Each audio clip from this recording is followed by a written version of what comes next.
pétillonner.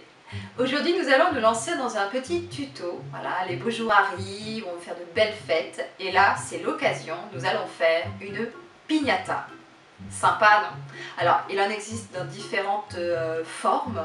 En étoile, en château, en cheval, en licorne, en dragon, en crocodile. Vraiment, il y a énormément de possibilités. Là, nous allons faire un château.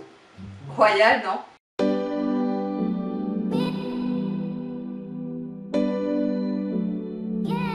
Du papier crépon, des cartons, un grand réglet de préférence de 50 cm ou une règle normale, ça dépend de ce que vous avez. Naturellement, il nous faut des feutres, du ruban adhésif et voilà, une bonne huile de coude parce que ça va quand même être pas mal de travail.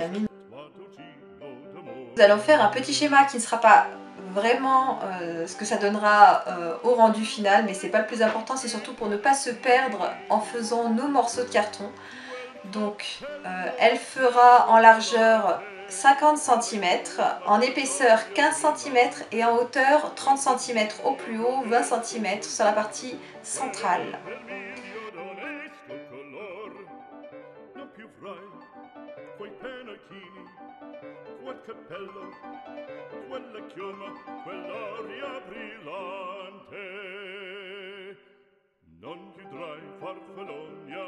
Alors comme vous allez pouvoir le voir sur le carton, quand je vais tracer le devant, au départ je garde les 30 cm partout afin de pouvoir justement tracer au niveau du centre la partie centrale que je découperai par la suite pour la rabaisser au niveau du milieu. Ça va nous permettre de gagner du temps.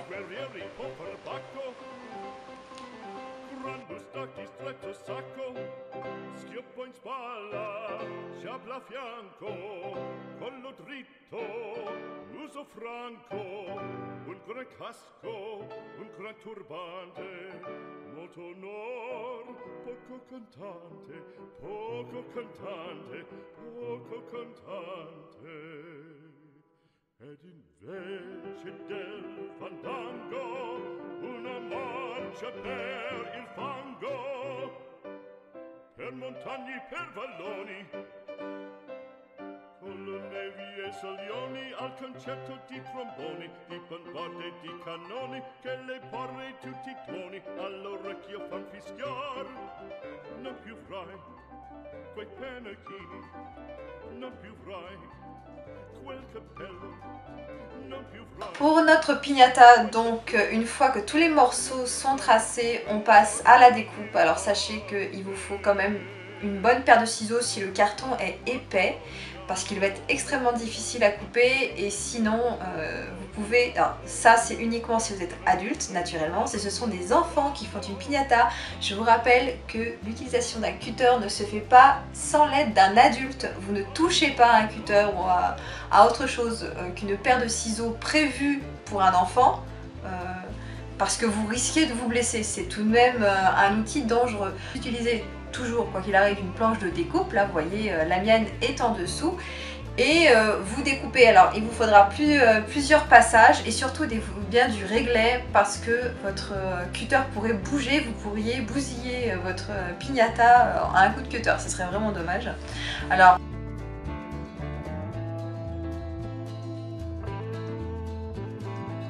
sur la fin, en principe, si votre carton est assez épais, vous aurez besoin de votre paire de ciseaux pour finaliser justement le découpage. Mais ça, franchement, après, c'est franchement une goutte d'eau dans la mer, parce que en ce qui me concerne, hein, pour la mienne, vraiment, le carton était, mais alors archi épais. J'ai pas choisi le plus simple. Pas la peine de s'embêter avec un scotch basique, parce que de toute façon, sur du carton, ça ne tiendra pas. Vous allez tout simplement entourer voilà, les morceaux, comme vous pouvez voir là dans la vidéo, avec le scotch double face. Donc vous retirez le scotch sur une partie et vous en répartissez. Alors de préférence, pensez à en mettre aussi dans le sens de la longueur, parce que comme on va passer après les morceaux de papier crépon justement sur le bas, en faisant au fur et à mesure remonter le papier crépon, on a besoin d'avoir un peu de scotch un peu partout.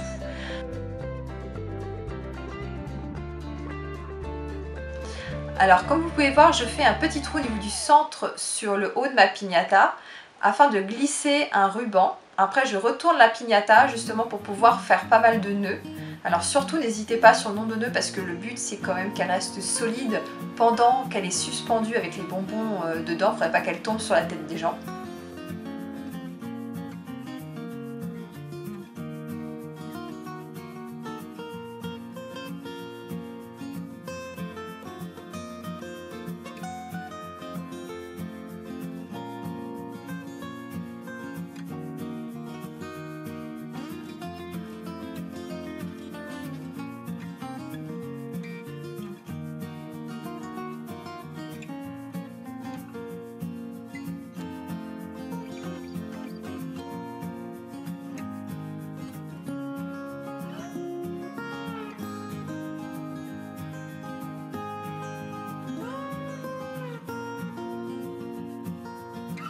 Que pour la mienne, j'ai fait exprès de ne pas faire de fond en carton parce qu'une piñata c'est extrêmement dur à casser et la mienne étant destinée à des enfants, si je veux qu'ils puissent arriver un jour ou l'autre à faire tomber les bonbons de la piñata, j'ai pas le choix, je suis obligée de tricher en faisant justement un sol, on va dire semi-rigide, on va dire ça comme ça. Vous par contre pour la vôtre, vous pouvez très bien faire l'empreinte de votre piñata à la fin pour justement coller un carton, hein, si c'est destiné à des adultes.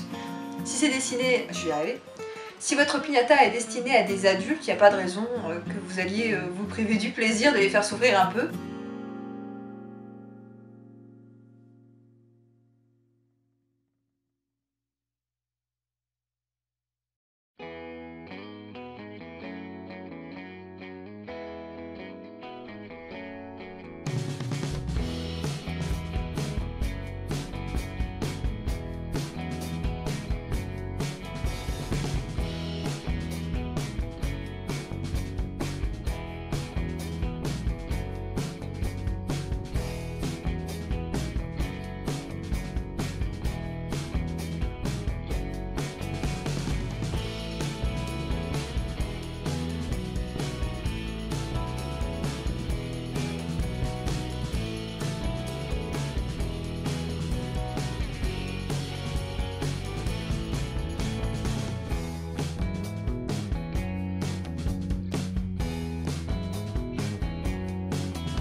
Moi j'ai mis en bas au niveau de la piñata le scotch en fait. C'est ce qui va me permettre de tenir en support le papier carton que je vais mettre, justement le papier semi-rigide, pour voilà, le coller sur le fond. Je coupe des bandes de 5 cm en moyenne. Je dis bien en moyenne parce que je ne vais pas m'amuser à les mesurer. Et après, dans le sens, pas dans le sens du roulé, dans l'autre sens, je coupe en bande et je coupe aussi dans les coins, vous allez voir, pour justement, une fois que je déroule, que les morceaux de papier crépon naturellement ne se laissent pas, que ça reste bel et bien une bande. Voilà, le but c'est d'entourer depuis le bas jusqu'en haut la piñata. Alors sachant que j'ai commencé par le fond, justement parce que ça va me permettre de pouvoir plus facilement cacher les, comment dire, les petites languettes qui va forcément ressortir sur les côtés. Ce sera, disons, plus joli visuellement. Et donc après, on remonte jusqu'au niveau, on va dire, du coffre avant de passer sur les tours. Alors, pour ma part, j'ai changé, on va dire, tous les 2 tours de couleur pour justement créer un petit effet sur ma piñata. Ensuite, je me suis attaquée au niveau du haut. J'ai glissé les bonbons et ensuite, je me suis attaquée à mes tours. Là, vous allez pouvoir le voir de toute façon puisque je le montre sur la vidéo. Je vous ai mis le plus d'informations possible pour que vous puissiez vraiment voir comment ça se fait.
fois que vous avez assemblé vos morceaux de piñata, vous voyez qu'en fait il y a des trous sur le haut, c'est ce qui va nous permettre de pouvoir glisser les bonbons à la fin dedans avant de finir de recouvrir.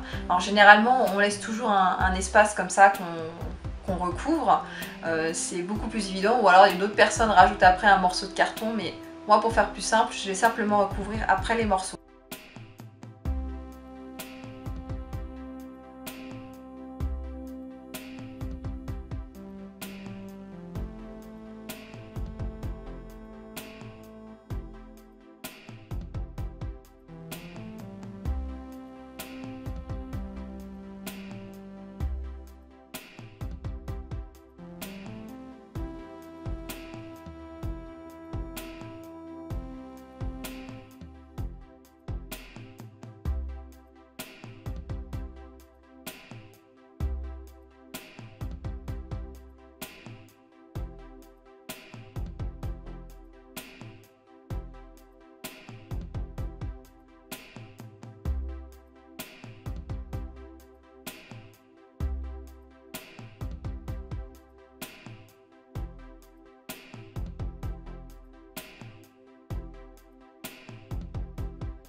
Une fois que les bonbons ont été glissés à l'intérieur, tout ce que j'ai à faire, c'est simplement à les recouvrir.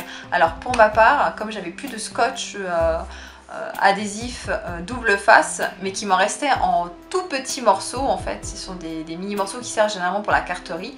Voilà, j'en ai un petit peu réparti sur le haut et du coup ça m'a aidé à finir ma piñata. Alors contrairement à moi, n'allez pas uniquement prendre 2 rouleaux de ruban adhésif, prenez-en 3, n'hésitez pas, parce que finalement le dernier tour sur le rouleau, vous ne pouvez pas l'enlever.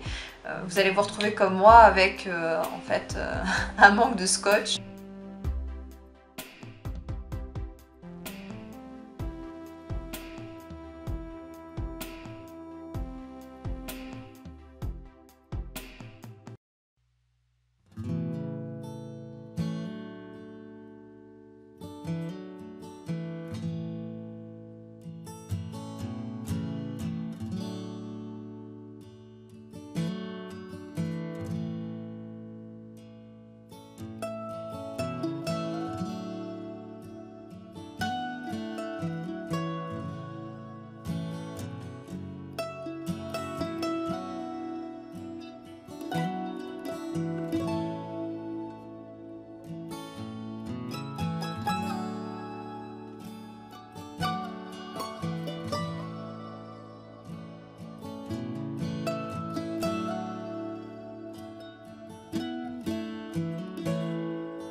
Ma piñata est terminée, j'ai fait une petite poignée au niveau du haut du ruban pour pouvoir accrocher ma piñata et naturellement je lui ai fait une jolie porte et des petites fenêtres pour pouvoir la décorer. Elle est terminée et maintenant il n'y a plus qu'à attendre le jour J pour l'utiliser.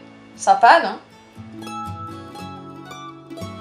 Ce matériel là, on va dire avec le matériau de récup et compagnie, ça a dû coûter en moyenne 5 €, sachant qu'en principe une piñata ça vaut 15, 20, 25 € en moyenne en fonction de ce que vous voulez, et encore je ne sais pas s'il n'y a pas plus cher. Donc pour à peu près on va dire 4 heures de travail,